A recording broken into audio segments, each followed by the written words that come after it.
Waalaikumsalam warahmatullahi wabarakatuh. Yang pertama, apakah orang pemberi hutang itu wajib menagih dan orang yang ngutang itu wajib bayar? Begitu ya? Hutang itu hutang, wajib dibayar. Apakah kemudian penagih wajib menagih? Pengutang apa piutang? Ya, piutang itu wajib menagih, wajib.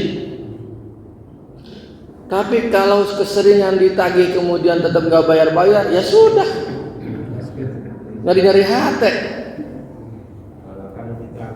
jalankan udah ditagih. Apalagi yang dulu, bener tuh Pak. Tapi karenanya lebih baik ayo yang dulu mak ulas teman-teman dari tadi dulu urang. Kalau ke teman, makanya kita kan bisa ngitung. Setiap orang kan punya batasnya. Hari kira hutang-hutangnya 100 juta mah ya kudu ditagih. Lumayan yang kuliah mudah kan begitu. Ayo tibang deh 200.000 300.000 mah tukeun kan gitu meureun. Tergantung batas masing-masing sih, silakan.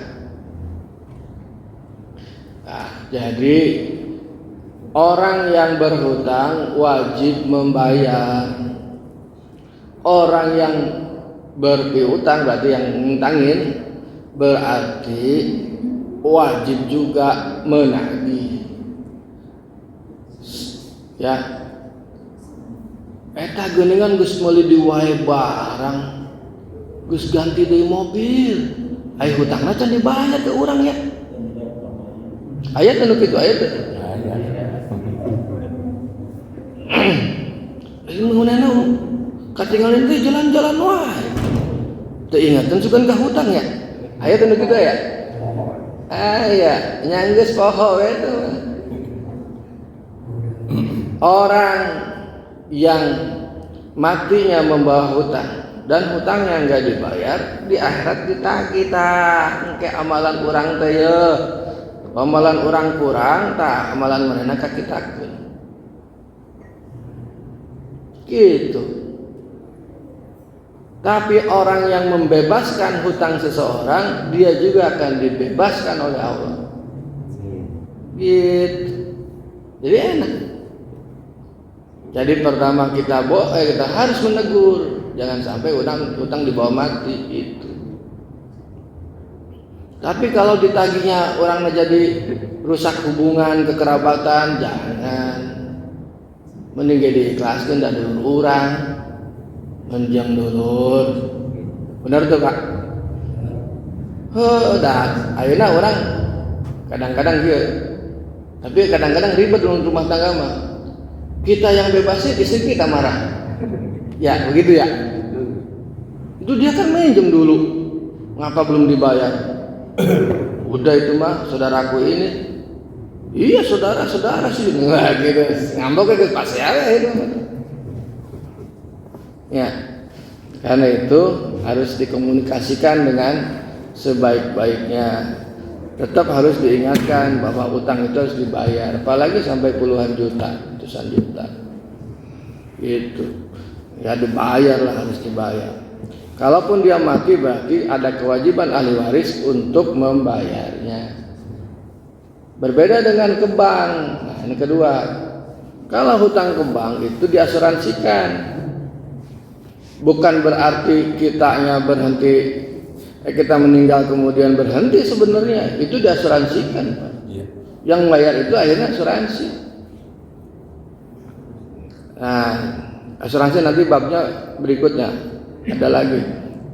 Cuman hutangnya ini itu sebetulnya bukan nggak dibayar cuman pakai asuransi. Bagaimana kalau pinjam itu yang tidak ada asuransinya ya harus dibayar. Berarti ahli waris yang bayar. Contoh misalkan misalkan kita pinjamnya bukan ke bank, ke koperasi yang ada di kantor tuh ada kan masing-masing kantor. Kalau tidak diasuransikan kita meninggal itu masih utang. Kecuali memang akadnya gitu. Kalau meninggal berarti bebas. Ya, kalau memang akadnya gitu. Ya maaf ya, kalau di kantor kan ada koperasi ya. Ya selain ke bank kan ada koperasi kan kalau ke bank makan ribet urusannya. Koperasi mah paling berapa gitu kan.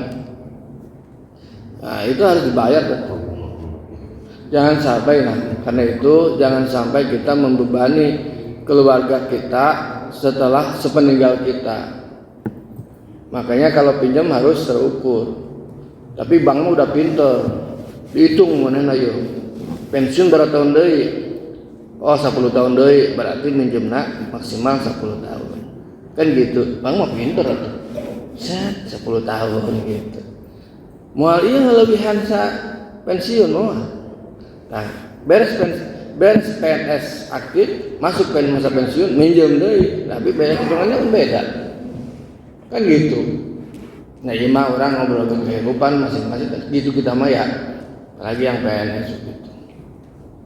Nah, jadi kesimpulannya hutang itu mesti dibayar. Jangan sampai mati membawa hutang.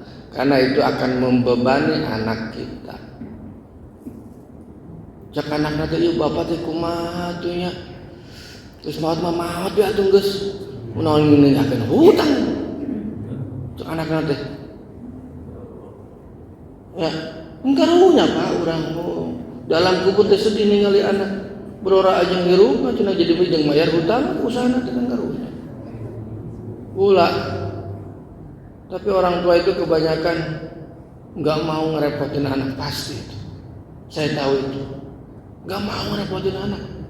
Orang tua mah beda pikirannya sama anak, ngerepotin mulu sama orang tua. Tapi kalau orang tua gak mungkin. Orang tua mah anak punya gaji gede, alhamdulillah keun teu diberi dan teu kunana orang tua. Teu kunana orang tua. Beda lamun anak, lamun bapana mau nang gusuran gitu anaknya teu diberi nganak. Beda. Tapi kalau itu mah orang tua enggak sebagai kajeun alhamdulillah anak teh biasa damel gajina ageng lumayan aya jeung kahirupan anak gitu orang tua biasana aja maot ge mung eta orang tua mah enggak ada yang ngerepotin gitu enggak orang tua saya empat-empatnya ini orang tua pribadi sama orang tua mertua itu enggak ada yang ngerepotin itu. Emang pas saya tanya sebelum meninggal itu saya tanya itu orang tua saya pribadi, abah mah moal ngaripukeun anak, emas sarua deh, emas amal. Maka ketika meninggal itu enggak dalam keadaan gimana gitu enggak. Oh ibu saya habis wudu meninggal, mau maghrib habis wudu meninggal, aduh tek meninggal, gampang banget itu. Bapak saya enggak sakit. Saya mau balik lagi ke waktu itu masih kuliah, saya mau balik lagi ke Jogja. Malam besok saya mau balik ke Jogja. Terus pagi dia sakit, saya tungguin jam 1 ini tinggal sejam. Udah biasa, gak ada yang ngerepotin orang tua mah. Makanya ngadoa ya, ngadoa nu tos jara disepuh ya, urang ngadoa mudah-mudahan Allah maparin hiji husnul khotimah. Amin. Nu kadua ulah nepikeun jadi beban anak. Amin. Mudah-mudahan urang kajadian urang mun maot ge dengan damai gitu, tenang. Anak geus jaradi, geus dikaruliahkeun, disekolahkeun, geus karawinkeun. Komo tos dibarangunkeun imah, alhamdulillah beres. Geus kita tinggal ayeuna ngadep Gusti Allah, tenang, damai, aman sentosa. Mudah-mudahan orang husnul khatimah. Al-Fatihah. Alhamdulillahirabbil alamin arrahmanir rahim maliki yaumiddin iyyaka na'budu wa iyyaka nasta'in shiratal ladzina an'amta 'alaihim. Terima kasih Pak Haji Asep, terima kasih kepada